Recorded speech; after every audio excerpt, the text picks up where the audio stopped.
യുപിയെ അടക്കി ഭരിച്ചിരുന്ന യോഗി പോലും ഒടുക്കം കരുത്തു ചോർന്ന് മിണ്ടാപ്പൂച്ചയായി മാറുകയാണ്. സത്യത്തിൽ ലോക്സഭാ തെരഞ്ഞെടുപ്പ് അടുത്ത വേളയിൽ പോലും യോഗി യാതൊരു നടപടിയും കൈക്കൊള്ളാതെ ഒരു വലിയ കുറ്റവാളിയെ സംരക്ഷിച്ചു നിർത്തുകയാണ്. എന്തിന് എന്ന് ചോദിച്ചാൽ പേടിച്ചിട്ട് തന്നെയാണ്. കാരണം കുപ്രസിദ്ധി കൊണ്ട് കരുത്തനാണ് ആ മഹാൻ. രാജ്യം മുഴുവൻ മാസങ്ങൾ നീണ്ടുനിന്ന സമരത്തിനൊടുക്കം അയാളെ ഒന്ന് മാറ്റി ജനങ്ങളുടെ കണ്ണിൽ പൊടിയിട്ട് അയാളുടെ അനുയായിയെ തന്നെ പേരിന് ആ അധികാര കസേരയിലേക്ക് വാഴ്ത്താനാണ് ബിജെപിയുടെ ശ്രമം. അല്ലാതെ ലോകമൊന്നടങ്കം ഇന്ത്യയുടെ യോഗ്യതയെ ചോദ്യം ചെയ്ത് രംഗത്ത് വരികയും അയോഗ്യതയിലേക്ക് നീങ്ങുകയും ചെയ്തിട്ട് പോലും വലിയ കുലുക്കമൊന്നും ബിജെപിക്കോ മോദിക്കോ കായിക മന്ത്രിക്കോ ഒന്നും തന്നെയില്ല. കാരണം എന്താണ് എന്ന് ചികഞ്ഞു നോക്കുമ്പോൾ അറിയാൻ കഴിഞ്ഞത് ഇതൊരു ചെറുമീനല്ല, വമ്പൻ സ്രാവാണ് എന്നതാണ്. ഒന്നുകൂടി പറയുകയാണ്, കുപ്രസിദ്ധി കൊണ്ട് പേരുകേട്ട് തഴമ്പിച്ച ഒരാൾ ബ്രിഡ്ജ് ഭൂഷൺ.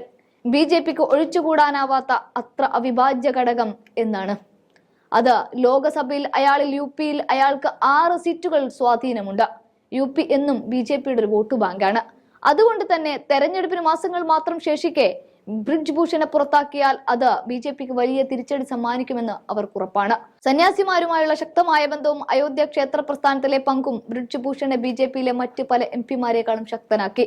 ഇന്ന് രാമക്ഷേത്രമാണ് ബിജെപിയുടെ തുറുപ്പ് ചീട്ടുകളിൽ ഒന്ന്. അതിന്റെ കടക്കിൽ കത്തിവെക്കാൻ ബ്രിഡ്ജ് ഭൂഷണാവുമെന്നുള്ളത് കൊണ്ട് തന്നെ പിണക്കാൻ മോദിക്കോ യോഗിക്കോ സാധ്യമല്ല.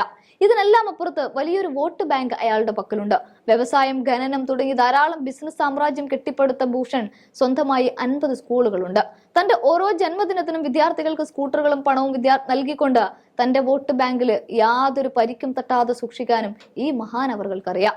ഇനിയുള്ളത് ഇയാളുടെ ഗുണ്ടാ വിളയാട്ടത്തിന്റെ കഥയാണ്. അവിടെയും ചെറിയ കളികളൊന്നുമല്ല ഭൂഷൺ നടത്തുന്നത്. അധോലോക നായകനായ ദാവൂദ് ഇബ്രാഹിമിന് അഭയം നൽകിയതിന് ടാഡ ചുമത്തി ജയിലിൽ അടക്കപ്പെട്ട ബ്രിഡ്ജ് ഭൂഷൺ അവിടെ നിന്നും തെളിവുകളുടെ അഭാവത്തിൽ രക്ഷപ്പെട്ടു. 1966 സംഭവം. ഞാനൊരാളെ വെടിവെച്ചു കൊന്നു എന്നൊരു TV ചാനൽ വെളിപ്പെടുത്തി. ആര്, എന്ത്, എങ്ങനെ ഒന്നും തന്നെ ഭൂഷണെ തേടി എത്തിയതേയില്ല ഒരു ചോദ്യവും. പകരം 6 തവണയാണ് ജനപ്രതിനിധിയായി ജയിച്ചു കയറിയത്. ഇതിനിടയ്ക്ക് ബാബരി മസ്ജിദ് തകർത്ത കേസിലും തടവിലായി. പക്ഷേ അതിപ്പോൾ രാമക്ഷേത്രമായി മാറിയതോടെ വീണ്ടും ഭൂഷൺ വെള്ളപൂശപ്പെട്ടു. സത്യത്തിൽ എന്തൊക്കെ ആരോപണങ്ങൾ ഉയർന്നാലും യോഗി സർക്കാർ ബ്രിഡ്ജ് ഭൂഷണെതിരെ ചെറുവിരൽ പോലും അനക്കില്ല. അത് പാർട്ടിയിൽ അയാളെ കൂടുതൽ കരുത്തനാക്കി. മുഖ്യധാരാ രംഗത്ത് സജീവമല്ലെങ്കിലും പാർട്ടിയിൽ ആരും തന്നെ ചോദ്യം ചോദിക്കാനില്ലാത്ത ആളായി ബ്രിഡ്ജ് ഭൂഷൺ മാറി. അത് തന്നെയാണ് അയാളുടെ ബലവും.